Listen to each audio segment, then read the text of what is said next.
Alright, third time's the charm. Hopefully my stuff doesn't crash. I've been having a bunch of crashes lately with my editing software. It's quite old, and I admit that, but at the same time, I feel like it shouldn't really be crashing that bad. Especially when I was doing that Black Ops 2 video before this one. That was a tough time. Anyways, I'm doing a one take for this video. I'm gonna try my best to just do a whole take for the whole video and don't do any edits. I just want to keep everything in for this video. And I'm kind of stealing an idea um, from another COD commentator. His name is Dyna. He made a video called Learning How to Speak, and I want to talk about this video today. And in this video, he talks about different mannerisms of speaking, you know, taking out highly used words, or however you say them. I don't remember. I've already recorded this video twice, but both times in the middle of my recording I've had my software crash on me, so I can't remember exactly everything I was talking about, but one of the things is just learning how to speak smoothly and articulate your words very well. I tend to struggle with this a lot as a commentator, so I edit a lot of my videos. I take out stutters, I take out words that I use repeatedly over and over again that just don't add to the conversation at all. And it's a hard skill to learn how to speak really well. And Dyna in his video, I feel like him himself speaks super clearly. Whatever microphone he's using is like crystal clear. I mean, I can hear this guy. Every single syllable is just like on the nose.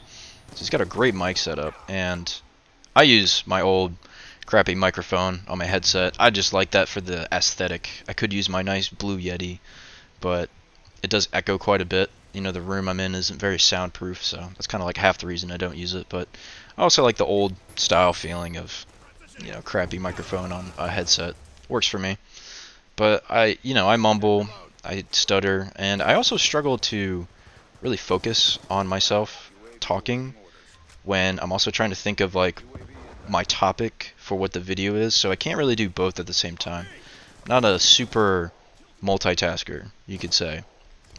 I like to focus on kind of one thing, and so that's why I edit a lot. I edit out, you know, tons of stuff in my videos, and it takes up a good bit of time, but at the same time it gets the point across, it makes everything clearer, and I don't have to focus too much on how I speak exactly. I can kind of be a little more natural.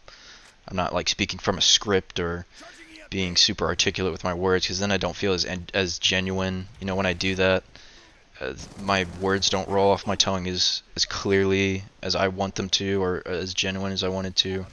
Just because, I don't know. I speak slower when I read off a script, and it works for certain types of videos that I'm going for, but not for these like laid back and casual videos. And kind of one of the skills that goes in tandem that I thought about while watching that video with Dyna was the lesson to learn how to listen as well.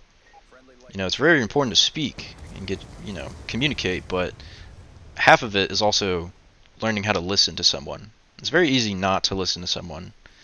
I feel like people do it all the time in public, where it's very easy to just whip your phone out and ignore someone if you're having a conversation, and it's very unintentional. I feel like most of the time, you know, imagine like a time where you're sitting down with friends or a family member and they're talking to you, and you get like a buzz on your phone, and you know the first thing you do is whip your phone out and start looking and reading what's on your phone while the other person is talking right in front of you.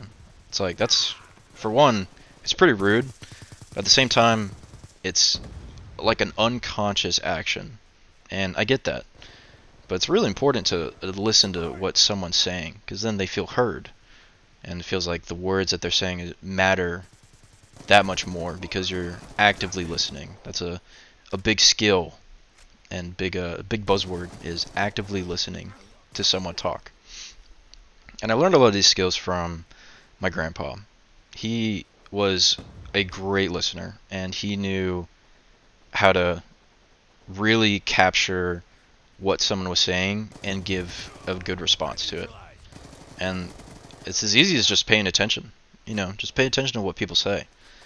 You can, if someone's like, let's say like venting, for example, it's really good to just let them get it out without responding too much. Maybe a couple mm-hms and okays to know that you're listening, but let them keep driving the conversation. And only really stopping it when they ask you a question and you respond. I feel like those types of situations are really where listening comes in and is very important. Also, when you're meeting someone for the first time, you know, it's a very good impression to give someone that talks to you about a topic of some sorts. I mean, it could be a complete stranger, and you gave your ear to listen. Now, depending what you're in the situation for, you know, it could be just at the grocery store and you don't really want to be there very long, so you're like, you know, thanks for telling me that, but I gotta go, type deal. But if you're like, you know, you're mingling or something out in public or what have you, maybe meeting a friend of a friend, it's really good to, it's a good impression to give when you listen really well. And it's really nice when you can speak really well too. So people really want to listen to you, but I feel like I inherit more of that skill of listening to people, and it shows a lot in the videos that I watch through this community. I listen to quite a lot of you guys, you know, tons of different channels that I don't even mention on here, and Dinah is just one of them that I wanted to highlight today. So I'd give his video a listen. Go check it out on learning how to speak. It's a very good video. I think you'll like listening to him, and I'll catch you guys next time. Alright, see you later. Bye.